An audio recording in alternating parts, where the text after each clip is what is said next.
20-30 LPA की अगर आप भी जॉब लेना चाहते हैं तो डेवऑप्स इंजीनियर आपको बनना पड़ेगा। तो सबसे कॉमन जो डेवऑप्स इंजीनियर की मिस्टेक्स होती हैं कि अगर आपका सॉफ्टवेयर जो है वो लोकली तो चल रहा है बट प्रोडक्शन में फेल हो जा रहा है। ऐसा क्यों होता है? कुछ पॉसिबल रीजंस है, अगर आप उसे ध्यान में रखते हैं तो ये आपके साथ नहीं होगा। सबसे पहला जो रीजन है कि आपको ध्यान में रखना पड़ेगा कि आपका ऑपरेटिंग सिस्टम डिफरेंट होता है प्रोडक्शन में एंड आपके लोकल में।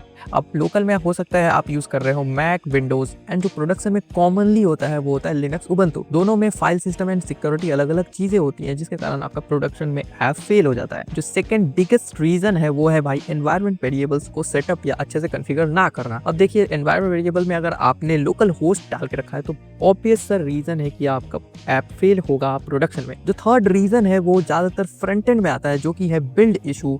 अब बिल्ड इशू में आएगा तो भाई प्रोडक्शन फेल हो जाएगा। फॉर एग्जांपल अगर आपने डेव डिपेंडेंसी को डाल दिया प्रोडक्शन में तो आपका ऐप फेल हो जाएगा। जो लास्ट रीजन है वो है कि भाई आपका प्रोडक्शन में सिक्योरिटी बहुत स्ट्रिक्ट होती है। तो मोस्ट कॉमनली क्या होता है कि भाई आपके जो लोकल सिस्टम में आपने सॉफ्टवेयर बनाया तो इग्नोर कर देता है आपका ऑपरेटिंग सिस्टम, आपके जब प्रोडक्शन में जाता है तो वो फेल हो जाता है। ऐसे भाई रियल कॉन्सेप्ट पढ़ना चाहते हो और रियल डेवलपर बनना चाहते हो तो भाई सब्सक्राइब करना, नहीं तो बहुत फ्यूचर कंटेंट मिस करोगे।